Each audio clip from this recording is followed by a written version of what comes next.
시간에 주시는 하나님의 말씀은 고린도전서 13장 4절에서 7절입니다. 저와 여러분이 한 절씩 교독하시겠습니다.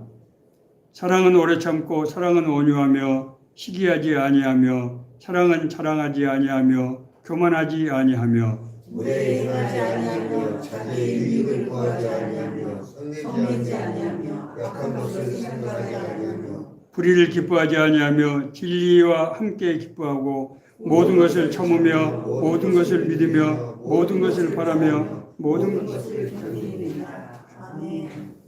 네, 앉으십시오.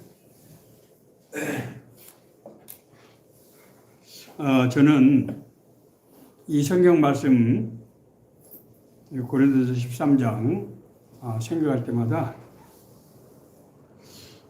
저희 먼저 떠나신 어머님이 자꾸 생각이 나는데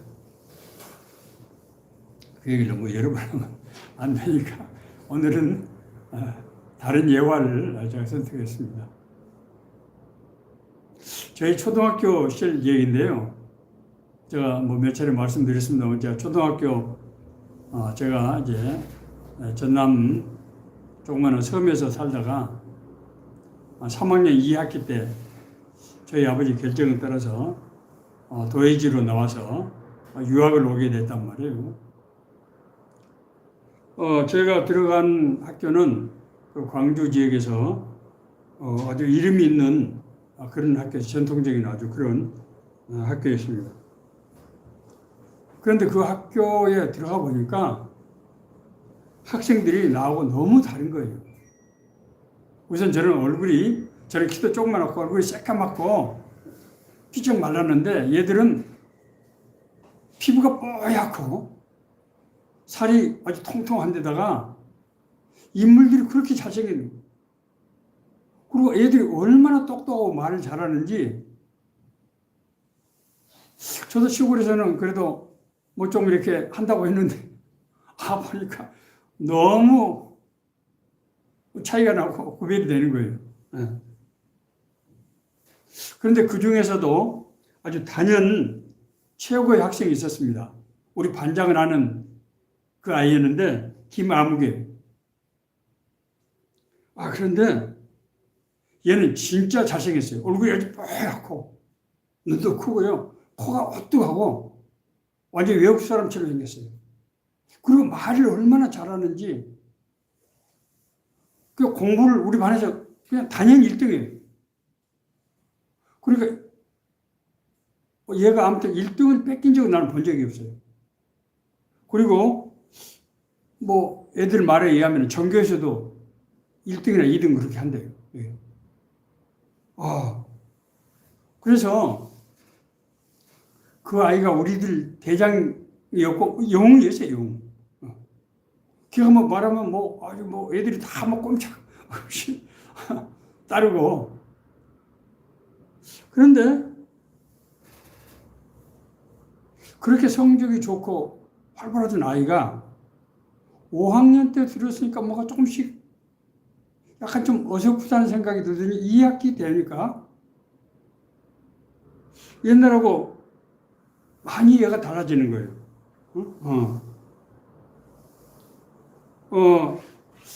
우선 성적이 우리 때는 그때는 왜 그런지 모르겠는데 시험을 보면은 중간고사하고 기말고사를 보잖아요.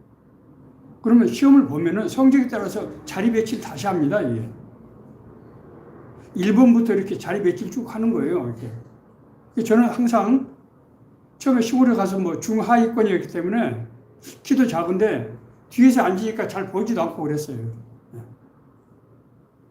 그런데 이 아이가 항상 맨 앞에 1번 자리에 앉았었는데 자꾸 자리가 뒤로 밀리는 거예요. 그러더니 6학년이 될 때는 우리 반에서도 한 2번째 줄 정도에 앉더라고요. 2번째 줄이니까 중상 정도예요. 그리고 옛날에 그렇게 말도 잘하고 똑똑한 아이가 말도 좀 어눌하고 행동도 어딘지 모르게 좀 이렇게 약간 좀 이렇게 어색한 것 같고. 그러더니 이제 6학년이 돼서 이제 중학교 진학을 해야 되잖아요. 그 되게 이제 우리 반에서 아이들이 이제 되게 평가가 돼요, 이렇게. 우리 뭐 인류학교 간 애들이 되게 이렇게 하는데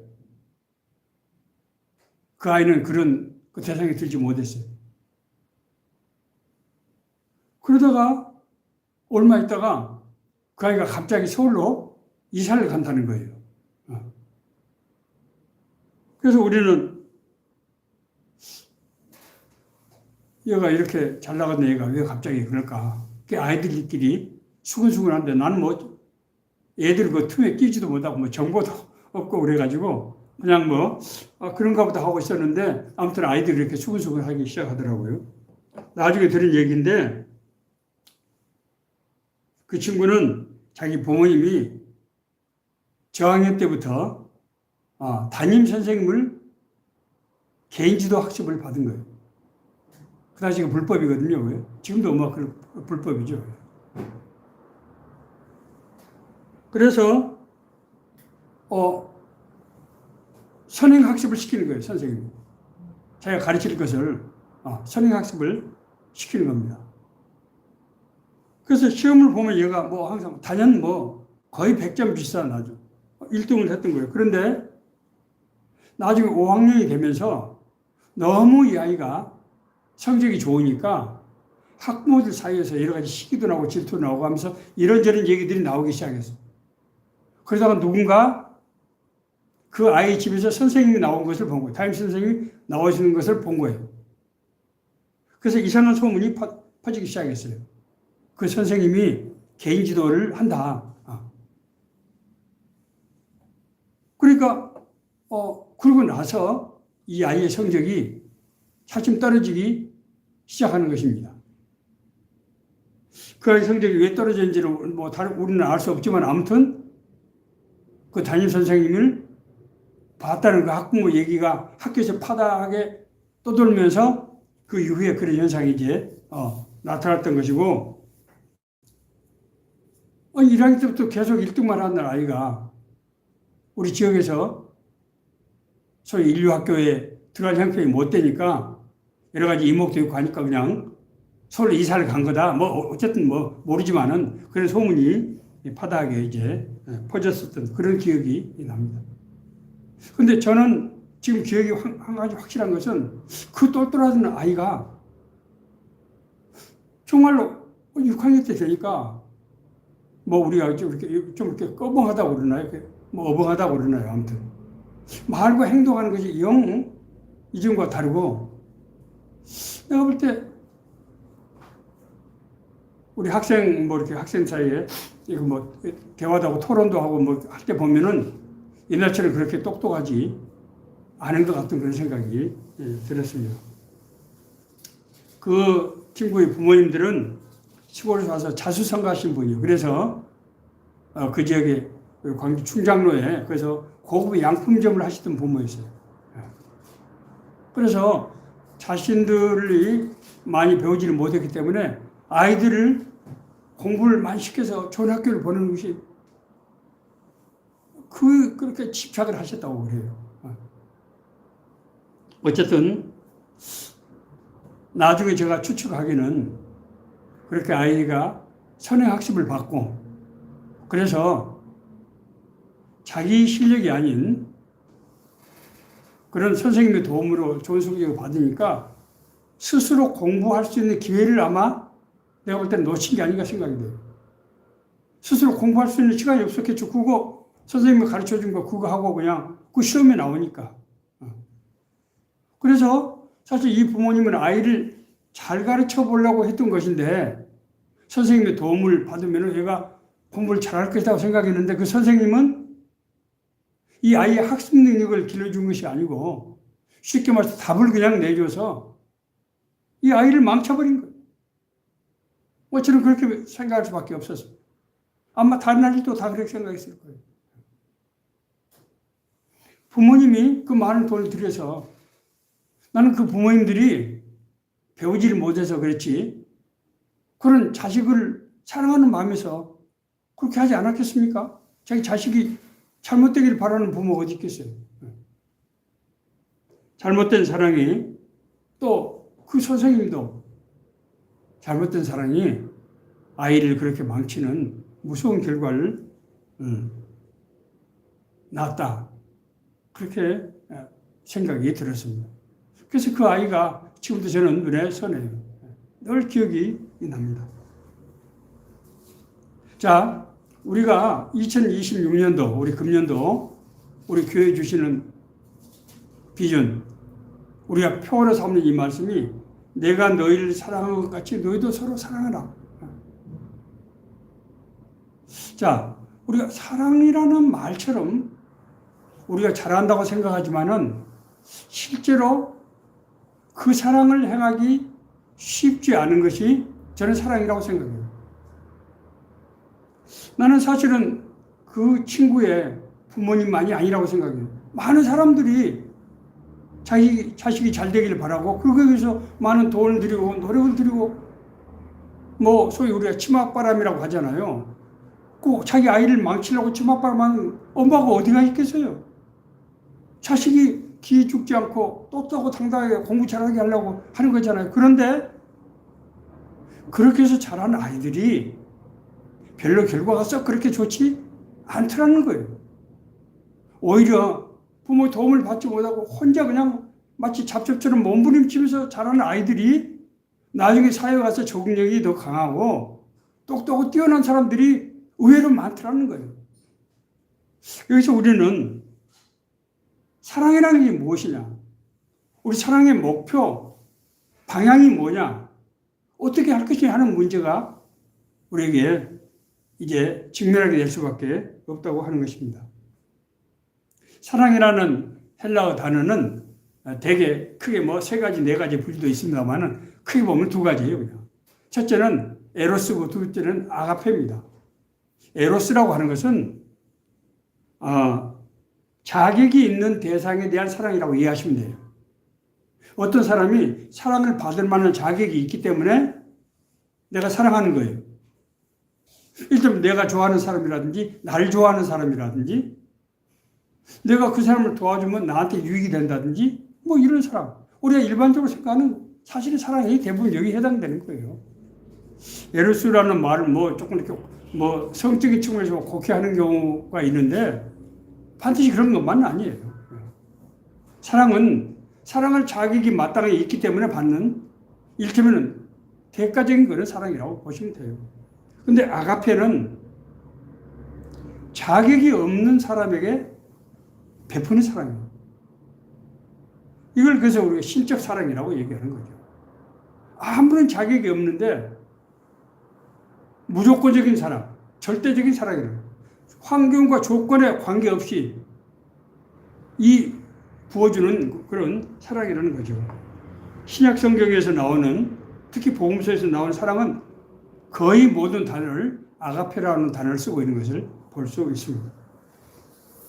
하나님의 절대적인 자비에 근거한 사랑이라는 거예요. 본문에서 오늘 우리가 읽었던 고린도전서 13장은 우리가 사랑장이라고 말할 만큼 그렇게 사랑에 대해서 아주 깊은 통찰력 그리고 우리에게 큰 감동을 주는 그런 말씀입니다. 본문에서 바울 사도는 사랑을 하나님의 본성인 사랑의 구체적으로 인간에게서 적용될 때 어떻게 적용돼야 되느냐 하는 관점에서 아주 체계적이고 아주 조직적인 아주 분명한 그런 정의를 하고 있는 것을 볼 수 있습니다. 자, 고린도서 13장 1절에서 앞부분에 1절에서 5절까지 있는 말씀을 보면은 첫째로 하나님의 1절에서 3절까지를 보면은 이 바울 사도는 네 가지 이 우리 신앙적 행태를 이제 들어서 하나님의 사랑에 합당한 사랑인가 하는 것을 말씀을 하고 있는데 하나님 나라의 언어인 방언 그리고 천사의 말 하는 그런 영적인 능력 그런 영적이 있는 사람 그런 영적 능력을 행사하는 사람. 자, 두 번째로 하나님의 나라에 대한 지식, 보이지 않는 사물과 어떤 시대적인 상황에 대한 지식. 제 목회자로서 제 자신이 늘 부족하게 생각하고 아쉽게 생각하는 부분이 이 부분이에요. 첫째는 내가 보이지 않는 하나님의 나라에 대해서 사실 잘 손에 잘 잡히지 않은 그런 때가 많이 있어요. 제 신학교 때 지도교수였던 교수님이 하워드 스나이더 박사가 쓴 미국에 쓴 하나님의 나라의 모델이라고 하는 책을 그렇게 강조하시면서 여러분들 나중에 목회할 때 이 책을 반드시 외우다시피 해야 된다. 그래서 그 당시에 그 책이 절판됐기 때문에 자기 책을 이렇게 자기가 보던 낡은 책을 전부 복사해가지고 학생들에게 나눠주셨어요. 그래서 제가 그 복사판 책을 지금 보고 있는데 어쨌든 정말 하나님 나라에 대한 지식을 갖는 것, 그리고 우리가 삶을 보고 하나님 나라 관점에서 해석하는 것은 정말 중요한 일입니다. 자, 세 번째로 산을 옮길 만한 믿음. 산을 옮길 만한 믿음. 네 번째는 자기 자신의 재물과 자기 몸을 불사르는 헌신. 이 네 가지 것을 갖고 있다고 하더라도 사랑이 없으면 이 모든 것이 소용이 없다. 그렇게 말씀하고 있습니다. 울리는 꽹과리와 같은 것이고 아무런 소용이 없는 그런 것이다. 왜 그렇습니까? 그것은 사랑은 하나님의 본성이기 때문에 하나님의 사랑이 없는 모든 행위, 신앙적 행태라고 하는 것은 그것은 그냥 아무런 소용이 없는 그런 것이라고 하는 것입니다. 하나님을 우리가 사랑하고 하나님을 신앙한다고 하는 것은 근본적으로 하나님의 사랑이 안에서 하나님의 사랑이 드러내는 그런 것이어야 되는 것이지 이런 인간적인 어떤 그런 노력으로 그렇게 해서 하나님의 사랑을 우리가 이룰 수 없다고 하는 것입니다. 그래서 이제 바울 사도는 하나님의 사랑에 대해서 그 다음에 이제 하나님의 사랑의 속성을 이제 말씀하고 있습니다. 이것이 이제 4절부터 7절에 있는 말씀이에요. 첫째, 사랑은 오래 참는 것이다. 하나님의 속성. 하나님은 우리를 정말 벌 받아야 마땅하고 멸망할 수밖에 없는 인간임에도 불구하고 세상임에도 불구하고 하나님은 오래 참으신다는 거예요. 두 번째로, 사랑은 온유하는 것이다. 사랑은 시기하는 것이 아니다. 사랑은 질투하는 것이 아니다. 사랑은 온유하다는 거예요. 자, 세 번째, 사랑은 자랑하거나 교만하지 않는 것이다. 사랑은 자랑하거나 우리는 자기가 조금만 좋은 거 가지고 자기가 조금만 은혜 받으면 그냥 그거 자랑하고 싶어서 그렇잖아요. 사랑은 자랑하거나 교만하지 않는 것이다. 왜냐하면 그 말을 듣는 사람에게 상처가 되기 때문에 자기 자신이 받은 복이 자기 자신이 잘하는 것이 그 얘기를 듣는 사람에게 상처가 될 수 있기 때문에. 자, 네 번째, 사랑은 무례 행치 아니하는 것, 성내지 아니하는 것, 악한 것을 생각하지 않는 것, 그리고 사랑은 불의를 기뻐하지 않고 진리와 함께 기뻐하는 것이다. 여기서 정말 위대한 정의라고 했는데 사랑이라고 하는 것은 뭘 덮어놓고 감싸고 그런 것만이 아니라는 거예요. 사랑은 성내지 않는 것이고 무례히 행치 않는 것이고 뿐만 아니라 사랑은 불의를 기뻐하지 않고 진리와 함께 기뻐하는 것이다. 정말 바울 사도가 사랑의 정의라면서 불의를 기뻐하지 않고 진리와 함께 기뻐하는 것이라고 하는 것은 정말로 이것은 제가 볼 때는 엄청난 통찰력.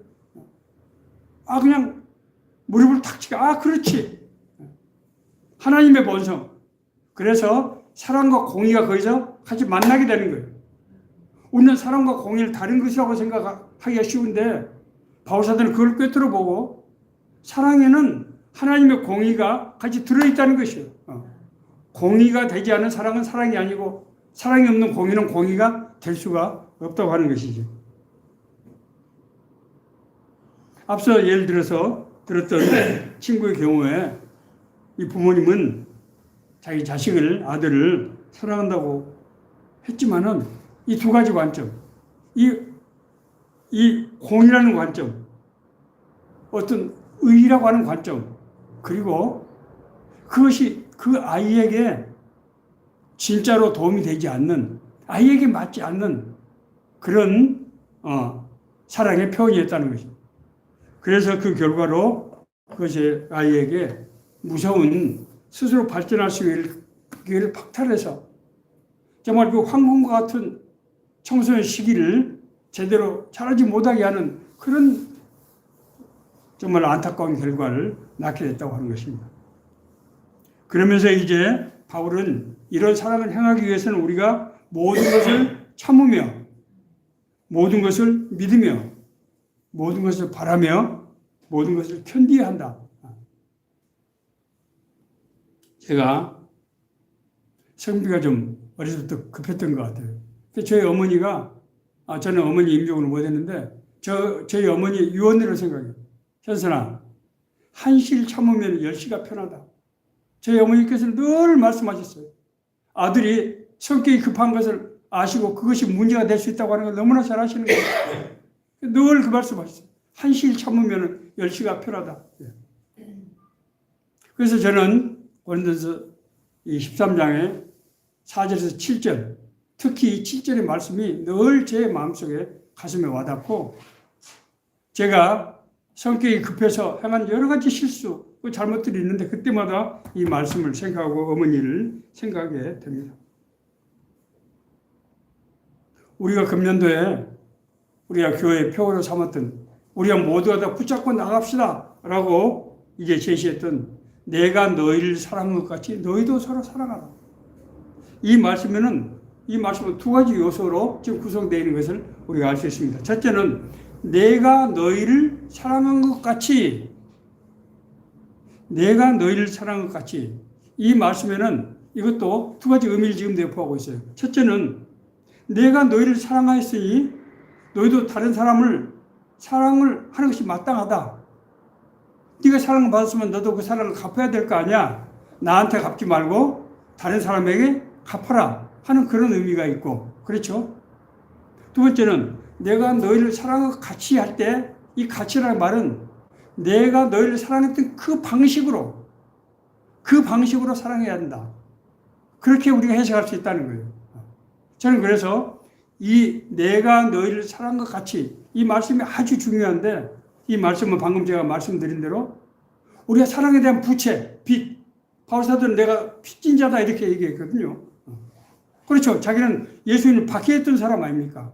그 속에 빚진자예요. 우리 모두는 다 하나님을 모른다고 하고 우리 부모님의 사랑을 모른다고 하고 했던 사람들이, 그게 빚이 있는 겁니다. 두 번째는 우리가 사랑해야 될 사랑은 예수님께서 하셨던 그 방식으로 하는 것이 사랑이라는 거예요. 그것이 예수님께서 말씀하신 사랑이라는 거예요. 그래서 우리가 금년도에 이 사랑을 하자고 할 때 우리가 사랑하고자 하는 그 목적, 그리고 이 방향, 방식, 그리고 누구를 이 대상이, 우리 사랑의 대상이 누군가 하는 이 세 가지 관점에서 한번 정리를 할 필요가 있겠다는 생각이 듭니다. 자, 첫째, 우리가 어떠한 사랑을 할 것인가?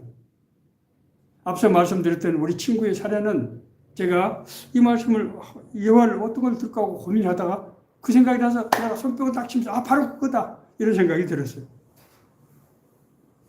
요한일서 4장 9절에서 15절에 보면은 좀 길입니다만 제가 읽겠습니다. 하나님의 사랑이 우리에게 이렇게 나타난 바가 되었으니, 뭐라고요? 하나님의 사랑이 우리에게 이렇게 나타났다는 거예요. 이 얘기를 보면 하나님의 사랑이 번뜩 우리가 눈이 띄게 됩니다. 하나님의 자기의 독생자를 세상에 보내심은 그로 말미암아 우리를 살리려 하십니다. 하나님은 우리를 살리기 위해서 자기 아들을 세상에 보냈다는 거죠.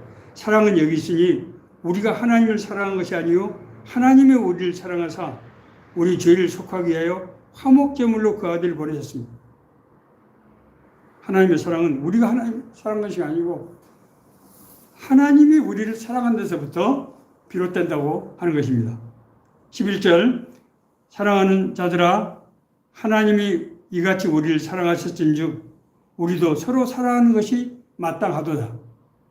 하나님의 사랑을 받은 사람은 그런 사랑을 할 수 있게 된다고 하는 것입니다. 어느 때나 하나님을 본 사람이 없으되 만일 우리가 서로 사랑하면 하나님이 우리 안에 거하시고 그의 사랑이 우리 안에 온전히 이루어지느니라. 그의 성령을 우리에게 주심으로 우리가 그 안에 거하고 그가 우리 안에 거하시는 줄 아니라. 참 기가 막힌 말씀입니다. 우리가 첫째는 하나님을 아무도 본 적이 없지만은 우리가 하나님의 사랑을 하게 되면은 거기서 오는 하나님을 보게 된다고 하는 거예요. 저는 이 말에 정말로 공감합니다. 정말 저는 하나님의 사랑을 받은 사람을 통해서 그 사람에게서 하나님의 사랑이 나타나는 것을 한두 번 본 것이 아니에요. 자, 두 번째로 우리가 그런 사랑을 하게 되면은 하나님이 우리 안에 거하시게 되고 우리가 하나님 안에 있게 된다는 거예요. 우리가 하나님 안에 있게 된다고 하는 것은 무슨 말인가 하면 성령을 우리에게 주심으로 우리가 성령 안에서 거하고 성령이 우리 안에서 거하신다는 거예요. 여러분도 성령 받기 원하시죠? 저도 그래요. 제가 목회를 하면서 늘 하나님 제게 성령의 은혜를 주십시오. 그래야 제가 설교하고요. 그래야 제가 목회할 수 있습니다. 내 성품으로 안 되니까, 내 힘으로 안 되니까 성령께 역사하시고 늘 기도가 이거예요. 내 기도의 한 절반 정도는 이걸 거예요. 그런데 제가 이 말씀을 눈이 그냥 반짝, 그래. 사랑하면은 성령이 내 안에 거하시기 때문에 내가 성령 안에 거한다는 얘기잖아. 내가 기도를 잘못했구나. 성령을 주십시오라고 기도해서는 안 되고 내가 사랑할 수 있게 해주십시오라고 기도를 해야 성령이 임하시는데 내가 이 생각을 하게 된 거예요. 여러분 그렇지 않나요? 자, 여기서 예수님께서는 우리가 해야 될 사랑의 목적과 방식을 아주 분명하게 말씀하고 있는 것입니다. 예수님께서는 자기를 따르는 무리들에게 너희는 세상의 소금이다. 너희는 세상의 빛이다라고 말씀하셨어요. 우리가 성경 말씀을 읽으면 서로 성경 말씀에 연결이 돼야 돼요. 그래야 깨달음이 오는 거예요. 세상의 소금은 제가 뭐라고 그랬습니까? 물질과 물질을 결합시켜 녹이는 거. 자기를 녹여서 물질이 본래의 맛을, 특성을 내게 하는 거. 사랑이죠. 하나님께서 말씀하신, 예수님께서 말씀하신 사랑이 그거예요. 우리 자기 자신을 녹여서 상대가 본래의 하나님의 형상을 온전히 드러나게 만드는 것. 자, 두 번째, 세상의 빛이라고 하는 것은 뭡니까? 이 빛은 진리의 빛, 생명의 빛. 우리 구원의 빛 아닙니까? 복음이에요, 복음. 다른 말로 하면. 우리가 복음을, 내가 길이요, 진리요, 생명이니. 예수님께서 내가 길이요, 진리요, 생명이니. 우리가 복음을 우리가 받아들이면은 길과 진리와 생명이 된 그런 예수님의 은혜 안에서 우리가 살게 되는 거잖아요. 자, 이런 사랑을 우리가 해야 되는데 육신을 가진 인간이 이런 사랑을 하기가 정말로 쉽지 않다고 하는 것입니다. 그래서 바울 사도는 마지막 4장 7절에서 13장 7절에서 모든 것을 참으며 모든 것을 믿으며 모든 것을 바라며 모든 것을 견디는 것이다. 이렇게 얘기하는 거예요. 사랑은 우리 인간의 인성으로 할 수 없다는 거예요. 자, 첫째, 모든 것을 참으며. 아니, 어떻게 모든 것을 참을 수 있습니까? 여기서 모든 것을 참는다고 하는 말씀을 이렇게 해석해서는 안 돼요. 어떤 상황이든지 모든 것을 참는다는 의미보다는 우리가 사랑을 하는 과정에서 인간 관계에 있어서 빚어지는 여러 가지 어려움을 참는다. 이렇게 해석을 해야 돼요. 자, 무슨 얘기인가 하면은 내가 우리 강 집사님과 내가 지도하고 또 도와주고 도움을 받고 하는 과정을 그렇게 이제 거치는데 내가 인간이기 때문에 때로는 말을 잘못하거나 또 상대에게 상처를 주는 경우도 아마 없지 않았을 거예요. 그때 우리 집사님이 그날 저에게 아마 밤잠을 제대로 못 자는 그런 경우도 아마 있었을 거예요. 아니, 저 양반이 왜 오늘 나한테 이런 말을 한 거야? 아니, 저 양반이 그런 사람이었어? 이런 생각을 할 수가 있다는 거예요. 저도 마찬가지예요. 내가 믿고 의지하던 사람한테서 무슨 잘못된 표현, 뭐 이상한 얘기를 들을 때, 아니, 정말 너무나 마음이 아프고, 그런 때가 사실 없지 않았어요. 자, 그런데 그런 것을 우리가 참고 뛰어넘을 수 있어야 된다는 거예요. 우리는 그 사람의 행태를 믿는 것이 아니고 그 사람의 인격 자체를 믿는 거예요. 사람이 말 잘못할 수도 있는 것이 이런저런 얘기. 아니면 그 사람이 제대로 말했지만 내가 오해할 수도 있는 것이지. 그걸 저희가 내가 사랑하는 사람, 내가 사랑해야 될 사람이 있는데 그 사람이 일일이 모든 언행과 이런 것을 다 하나하나 따지고 해서는 그 사람을 사랑할 수 없다고 하는 거예요. 이것은 내가 누굴 사랑한다고 하는 것은 그런 허물을 내가 감당한다고 하는 것을 전제로 한다는 거예요. 그 사람이 모든 것을 잘하기 때문에 내가 사랑하는 것이 아니고 그 사람이 여러 가지로 약함이 있기 때문에 내가 사랑하는데 그 사람의 말이라든가 행동에 대해서 내가 이렇게 일희일비하고 그렇게 해서는 그 사람을 사랑할 수 없다는 거예요. 나는 그 사람의 말하는 행태, 낙파 밖으로 드러나는 것을 믿는 것이 아니고 나는 그 사람의 본심을 믿는 거야. 그 사람의 인격을, 그 사람의 인간을 믿는 거야. 라는 그런 것이 모든 것을 참으며 라는 의미라고 하는 것입니다. 자, 두 번째, 바울 사도는 모든 것을 믿으며 이렇게 해요. 사랑하는 사람은 상대를 믿는 것이 아닙니다. 제가 방금 드렸던 말씀과 조금 겹치는 부분입니다만은 사실 우리가 사랑해야 되는 사람, 우리가 사랑하는 사람의 대부분은 사실은 우리가 사랑하기 어려운 사람들, 믿기 어려운 사람들이 아마 대부분의 경우가 많습니다. 제가요, 하나님의 은혜로 제가 은혜를 받고 난 다음에 직장 생활하면서 한 30년째 제가 성경 말씀을 통해서 다른 사람들을 가르치고 지도하는 그런 일을 해왔어요. 자, 그런데 사실 사람을 가르치고 지도한다고 하는 것이요, 제 경험에 정말 쉽지 않았어요. 어떤 때는 이 사람을 가르치고 이렇게 지도를 하는데 잘 변화가 잘 안 되는 거예요. 내 기대에 못 미치는 거예요. 그럴 때 굉장히 낙심이 되고 내가 계속해서 지도를 해야 될까? 내가 과연 지도가 가능한가? 다른 사람한테 맡겨야 되는 것 아닌가? 이런 여러 가지 생각을 하고 갈등이 생기는 경우가 사실은 적지 않아요. 솔직한 심정입니다. 자, 그런데 놀라운 것은 제가 어떻게 그러면 30년 동안이나 그런 일을 할 수 있었느냐. 놀라운 것은요, 내가 실망하고 낙심하고 그래서 안 된다고 생각할 때 사람에게 변화되는 모습이 나타나는 거예요. 말과 행동이 변화되는 것이 눈빛과 이 얼굴의 표정과 말에서 그런 것이 나타나는 거예요. 그럴 때마다 깜짝 놀랍니다. 이야, 우리를 변화시키는 것이 내가 아니고 하나님이시구나. 우리가 믿는 것은 우리가 사랑하는 상대를 믿는 것이 아니고 그 사람에게 역사하시는 하나님을 믿는다는 거죠.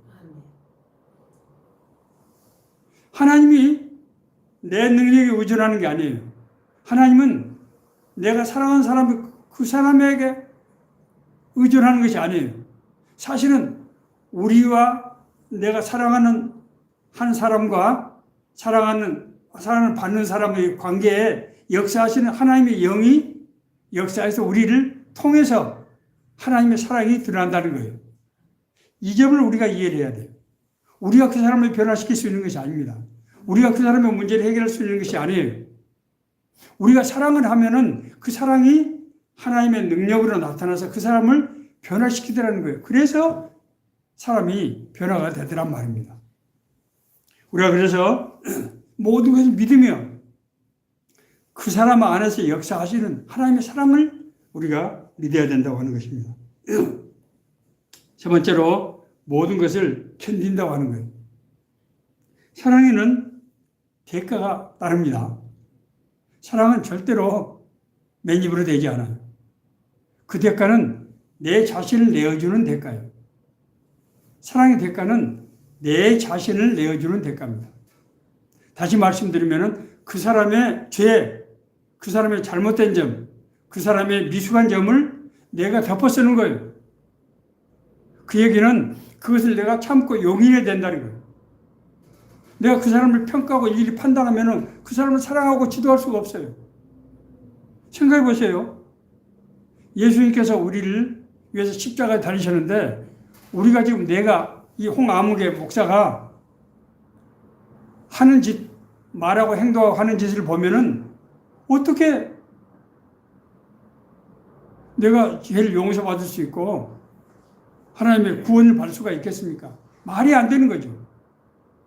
그런데 역설적이도 하나님은 그런 약점이 있기 때문에 그런 문제가 있기 때문에 사실은 하나님이 내 죄를 대신 자기가 덮어쓰는 거거든요. 예수님께서 십자가에 달리셨다고 하는 것은 내 죄와 허물과 약함과 잘못된 것 이런 것들 자신이 그냥 덮어쓰는 거예요. 어떤 사람이 남한테 돈을 빌려가지고 돈을 못 갚으니까 돈을 떼먹었어요. 그래서 못 갚아서 감옥에 가게 됐어요. 그런데 옆에 지나가던 사람이 젊은 사람이 보니까 앞으로 인생이 말리 같은 창창한 사람인데 너무나 불쌍하니까 여보시오, 내가 저 젊은이의 빚을 내가 갚을 테니까 용서해 주시오 하고 대신 갚은 거예요. 우리는 생각해보세요. 우리가 사랑을 받을 자격이 있어서 구원받은 것이 아니에요. 하나님의 일방적인 사랑이 있어요. 그러니까 우리도 하나님의 사랑으로 사랑한다고 그러면 그 사람의 여러 가지 허물들, 약점들, 부끄러운 것들을 우리가 덮어써야 된다는 거예요. 그걸 따지고 문제를 삼으면 사랑하지 못한다고 하는 것입니다. 끝으로 누구에게 사랑을 베풀 것인가? 누구에게 사랑을 베풀 것인가? 자, 우리 믿는 사람들이 특히 신실한 성도들이 가지고 있는 딜레마가 있어요. 그 딜레마 중에 하나는 뭔가 하면은 내가 하나님 나라 일을 해야 되는데 무엇을 어떻게 해야 될지를 모르겠다는 거예요.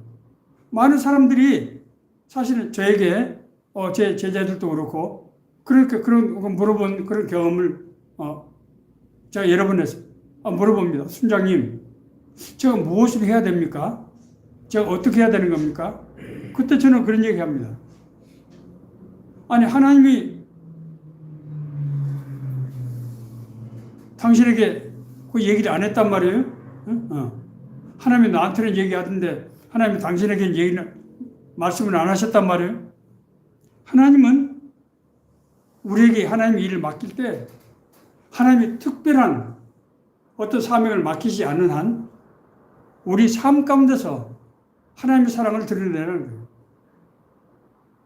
우리가 책임을 져야 될 그런 사람들, 우리가 같이 더불어 사는 사람들, 우리가 도움을 줄 수 있는 사람들, 이 사람들이 바로 우리가 사랑해야 될 대상이라는 거예요. 하나님은 그런 방식으로 우리에게 일을 맡기시는 것이지 특징을 지정해가지고 이 홍아무개야 너는 누구에게 가서 해라. 그런 물론 그런 특수한 목적, 하나님께서 모세를 부르시고 이스라엘 백성을 하셨다든지 하나님께서 바울에게 너는 이방인의 사도가 되라고 말씀하셨다든지 너는 마게도니아라고 가라고 했다든지 그런 경우가 있을 수 있어요. 그러나 그렇지 않는 경우에는 성경은 그렇지 않는 경우에는 하나님이 뭐라고 말씀하셨다고 쓰고 있지 않아요. 왜냐하면 우리에게 맡겨진 그 대신 삶 자체가 바로 사명이라고 하는 것을 달란트에 비유해서 말씀하고 있는 것입니다. 우리 삶 자체가 우리가 사랑해야 될 그런 대상이 우리 가족들, 나의 도움이 절실히 필요한 우리가 늘 만나고 같이 생활하는 우리 친구들, 내 영향권 안에 있어서 내 도움이 필요한 사람들, 그리고 내가 도와줄 수 있는 환경이 되는 사람들, 그 사람들이라는 거예요. 그것을 우리가 어떻게 알 수 있느냐? 그런 사람들을 도와서 하나님의 사랑으로 행할 때 진짜 그들 속에서 하나님의 사랑의 능력이 나타나서 사람이 변화되고 인생이 달라지는 그런 것들을 진짜로 체험하게 된다고 하는 거죠. 그것은 우리가 하는 것이 아니에요. 우리는 다만 약간의 돈을 줬거나 그 사람의 고통 가운데 약간의 같이 공감을 하고 같이 좀 지냈거나 그 사람에게 복음을 전하고 교회를 인도했거나 하는 정도예요. 그렇다고 해서 그 사람이 하나님을 올바로 믿고 삶이 변화돼서 인격이 변화되는 그런 능력이 나타납니까? 아닙니다. 하나님은 우리에게 그 일을 하게 하시고 우리를 통해서 하나님의 능력과 역사가 나타난다고 하는 것입니다. 이것이 우리가 하나님의 사랑을 행하는 방식이라고 하는 것을 우리가 이해해야 됩니다. 내가 한다고 하면 안 된다는 거예요. 우리를 통해서 하나님께서 하신다고 하는 것을 우리가 믿어야 되고 그 대상은 우리 주변에 있는 사람들이라는 거예요. 다른 데 갈 필요 없다고 하는 것입니다. 자, 우리가 이제 3월 첫 주가 됐습니다. 이제 만물이 소생하고 모든 것이 이제 막 생명이 정말 약동하는 그런 시기. 드디어 우리 때가 왔어요. 때가 왔습니다. 오늘 우리가 주시는 말씀을 통해서 우리가 우리 주변에 있는 사람들, 우리 마음을 열리게 해주시고 영안이 열리게 해주시고 우리가 사랑해야 될 사람들을 깨닫게 해주시고 우리를 인도해 주십시오. 라는 그런 마음으로 살아야 되겠습니다.